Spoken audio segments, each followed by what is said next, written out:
வணக்கம், நான் உங்கள் இந்திய மீனவன். இன்றைக்கி வீடியோவில் என்ன பார்க்க போகிறோம்னா, நடுக்கடலில் பழுதான படகை எப்படி கரைக்கு கொண்டு வர போகிறோம் அப்படிங்கிறத பார்க்க போகிறோம். அதுக்கு முன்னாடி நீங்கள் இன்னும் நம்ம சேனலை சப்ஸ்கிரைப் பண்ணலாம், சப்ஸ்கிரைப் பண்ணிங்க, கமெண்ட் பண்ணுங்கள், லைக் பண்ணுங்கள், ஷேர் பண்ணுங்கள்.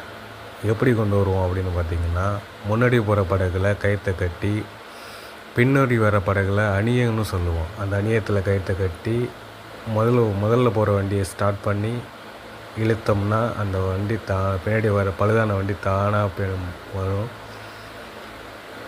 இப்படி தான் நடுக்கடல்லேருந்து கொண்டு வரணும். வேகமாக கொண்டு வர முடியாது. ஏன்னா கயிறு அறுந்துச்சுன்னா அந்த வண்டியை சேர்த்து நிற்கிற மாதிரி இருக்கும். இப்படி நடுக்கடலில் நிறைய பேருக்கு வண்டி பழுதாகும். அப்படி பழுதாகும்போது இப்படி தான் கயிற்றை கட்டி இழுத்துட்டு வரணும். நிறைய பேர் நம்ம வீடியோவை பார்த்துக்கிட்டு இருக்கீங்க. சப்ஸ்கிரைப் பண்ணிட்டு பாருங்கள். பிடிச்சா லைக் பண்ணுங்கள், ஷேர் பண்ணுங்கள், கமெண்ட் பண்ணுங்கள்.